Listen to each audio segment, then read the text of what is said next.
I'm Sophie Elmhirst, and I'm the author of A Marriage at Sea. Sophie, thanks for being here.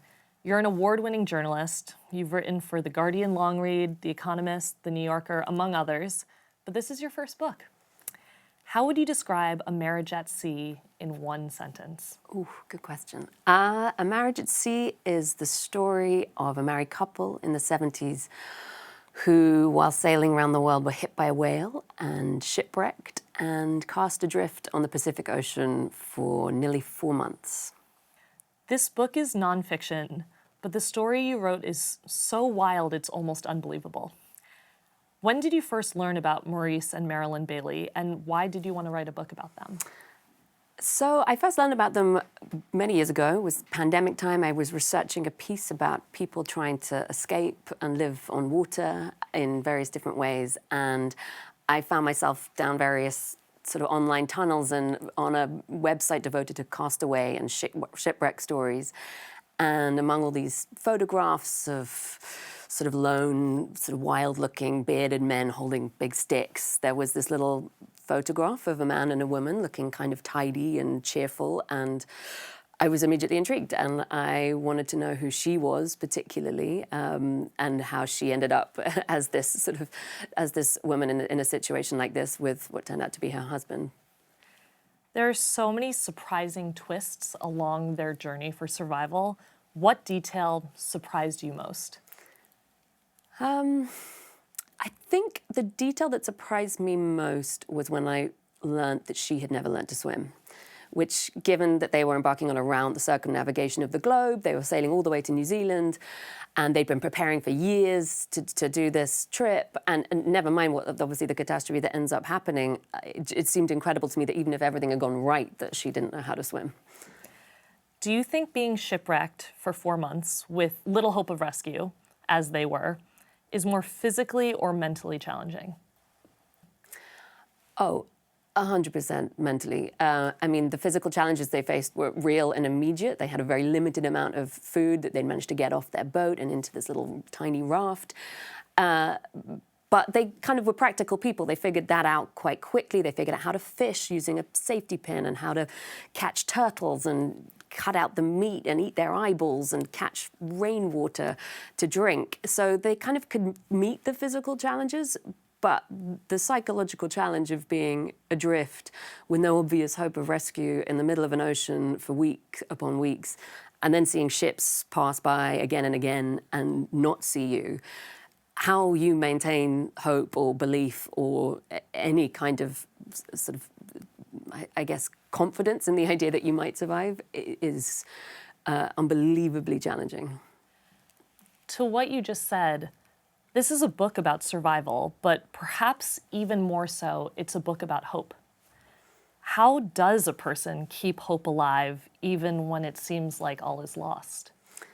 Yeah, it's a lovely question. I think Maralyn is our answer to that, and what quickly happened and sort of transpired once they were adrift was that he lost hope and she had to provide it for him or find ways to provide it for him, and he quickly sort of sank into despair, and what you see sort of unfold in their marriage is this incredible kind of act of almost imagination and of generosity, which she performs, which is trying to make him believe in the future. And I think what I learned from them was the idea that hope was very aligned with the idea of belief, almost like a supernatural belief that he had to believe that it was possible that they could survive and that there was a life worth surviving for. And so she ends up finding ways to kind of force him to imagine that life. They start designing another boat and they plan all these amazing meals and dinner parties, and she writes down kind of, she's drawing pictures of what this boat's going to look like and the voyage they're going to take to Patagonia. And all of this is essentially a fiction. It's a fantasy while they're floating around, slowly starving to death. But that is where the hope lies, is in that kind of, work of imagination. That's one of the most remarkable details, is that when they are starving, they're kind of designing these dream dinner party menus. Right. What would yours be? What's your meal? Wow. My dream meal. If I was adrift, definitely not fish, I guess. I guess I think you'd want something really hot and cooked and not raw, like really well cooked pasta, I think, and a lot of it, a lot of cheese. You know, the idea of being stuck on a life raft with your spouse for 118 days, as Maurice and Maralyn were, is daunting, even for the happiest couple. What did you learn about relationships from writing about their experience? Look, I don't know if there's like a general wisdom I can claim that I have now, but I learned a lot about their relationship and how they both talked about it. And I think something which is maybe obvious which is true of all relationships, which is that the version of it that they would tell about themselves and about their relationship afterwards didn't necessarily always align with the version of it that you would get through their own accounts at the time, or a long time afterwards in his case, when I felt like he became a little more honest about what had really transpired on that raft, but also didn't necessarily align with other people's perceptions of them. And so actually what goes on in a relationship is such a mysterious and intimate thing, and is one of the main reasons I wanted to try and write this book, to try and understand what a relationship goes through in such extreme circumstances. And look, I think, and I've had a lot of these conversations, the sort of hypothetical conversations about what would you do, including with my own husband, in such a situation. And I think most relationships would survive, 24 hours, but like maybe at best a week. My husband said he'd slide over the side and like on day 2 and leave me to it. So I think what I learned about them was that they had some kind of exceptional resilience and commitment to each other, and that a lot of that came from her, that maybe a relationship in crisis relies on at least one person just holding it together in a really big way.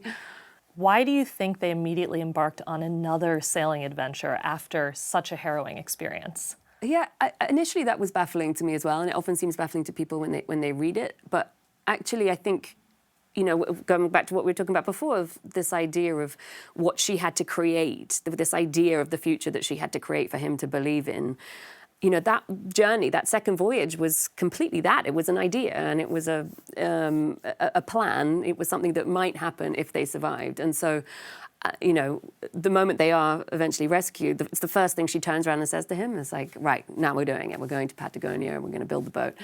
And I think he didn't think it was actually going to happen, but that it again speaks to her a lot, and the kind of person that she was, that if you make a plan, you make it happen and you stick to it. And I think there was probably something about making that sort of fantasy, that thing that had in a way rescued them, come true, which was very important. They were married in the 1970s, and obviously not every couple, even today, would choose to pursue such adventures as they did. But did their relationship seem to you to be unusual for that time?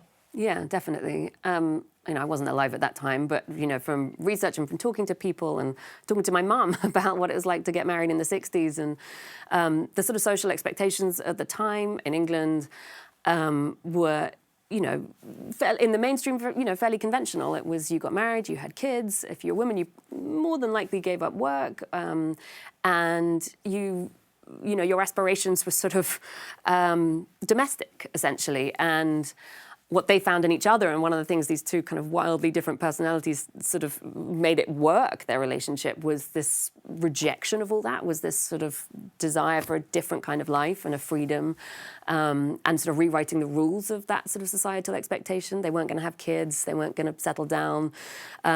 They sold everything they owned to do this trip, and they sort of went on in sort of small ways and large ways, sort of defying those kind of expectations and norms, for much of their life, even once they'd sort of just come back to land and to an apparently conventional life again. If you knew you were going to be stranded at sea for 4 months, like the Baileys, and you could bring one book, what book would you bring? Oh, I should have a really good answer to that. I've just started rereading a lot of George Eliot, and they are so good, but also they're so long. So I think I would probably take Middlemarch. I think by the time I'd got to the end of it, I would have forgotten the beginning, so I could just keep going on a loop. And there's just, she's a genius. So, do you have a piece of advice you give to aspiring writers? Oh, I don't know if I'm in a position to give advice, but what the heck? I think it took me a really long time to write a book. I was a journalist and working in magazines for a long, long time, and there were many failed attempts along the way. So I guess I would say persevere. If you really want to do it, and I think you have to really want to do it, then keep going. Write something you care about, and if you get stuck, read, because that sort of usually reminds you why you wanted to do it in the first place. Thanks for being here, Sophie. A Marriage at Sea is available everywhere books are sold. For Late Show Book Club updates, follow our Instagram @Colbert Late Show.